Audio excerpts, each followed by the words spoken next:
Maharashtra police बल से 2013 लेखा परीक्षा के अंतर्गत योग्यता परीक्षा उत्तीर्ण करने वाले 209 पुलिस उप निरीक्षकों के विशेष स्थानांतरण के प्रस्ताव को मुख्यमंत्री और गृह मंत्री देवेंद्र फडणवीस द्वारा अनुमोदित किया जाना चाहिए। इस संबंध में राष्ट्र निर्माण संगठन ने पुलिस महानिदेशक और गृह विभाग के साथ अनुवर्ती कार्रवाई की है। संगठन के सचिव नीलेश नागोलकर ने सूचित किया, 2013 में पुलिस लेखा परीक्षा उत्तीर्ण करने वाले महाराष्ट्र के 209 पुलिस उप निरीक्षकों का राजस्व संवर्ग बदलना और उन्हें कोकण और मुंबई शहर में परिपत्र तरीके से स्थानांतरित करना अनुचित है। जबकि एक नियम है कि इन पुलिस उप निरीक्षकों को उनकी सेवानिवृत्ति से पहले 3 साल शेष होने पर उनके अपने जिले में स्थानांतरित किया जाना चाहिए। 209 पुलिस उप निरीक्षकों को उनकी मांग और वरीयता के अनुसार उनके जिले में स्थानांतरित करने के बजाय कोकण और मुंबई शहर में स्थानांतरित कर दिया गया, ऐसा नीलेश नागोलकर ने कहा। आइए देखते हैं अजीत शाह की यह खास report. Testech, an IT, branding and advertising company.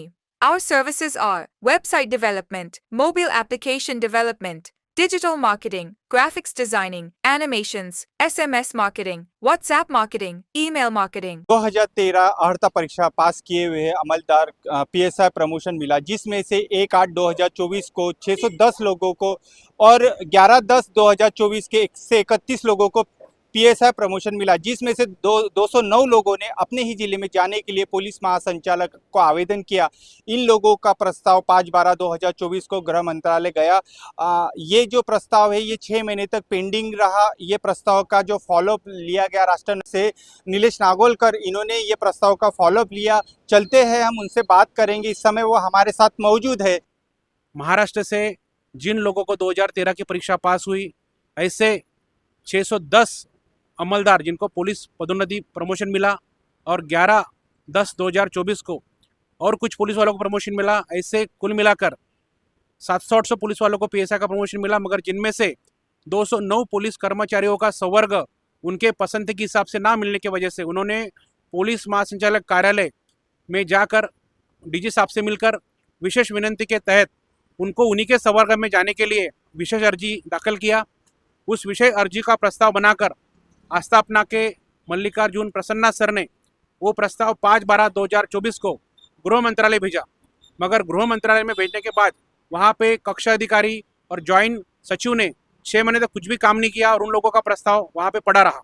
इसी दरम्यान 2 पुलिस कर्मचारियों का आहत निधन हो गया, 1-2 पुलिस कर्मचारियों का बाईपास हो गया और काफ़ी पुलिस वाले वहाँ पे गंभीर समस्या से, आजार से जूझ रहे हैं।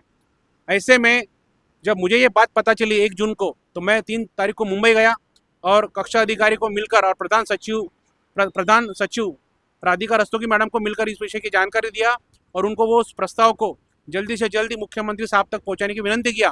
उन्होंने 2 दिन में 4, 5 और 6 तारीख को उस विषय को बाहर निकालकर उसका अवलोकन करके त्रुटि निकालकर मंत्री साहब तक पहुँचाने की विनंती किया।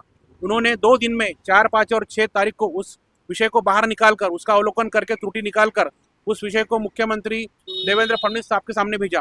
आज वो प्रस्ताव मुख्यमंत्री कार्यालय के अवर सचिव दिनेश शास्ते सर के तरफ पिछले 1 महीने से पेंडिंग है और ऐसे में इन 209 पुलिस कर्मचारियों की हालत खराब हो रही है, क्योंकि ये कोकण 2 और मुंबई शहर में नियुक्त किए गए हैं, जिन्होंने नागपुर, गढ़चिरौली, संभाजीनगर, नासिक, कोकण 2 ऐसे अपने अपने शहर में 30-35 साल सर्विस की है।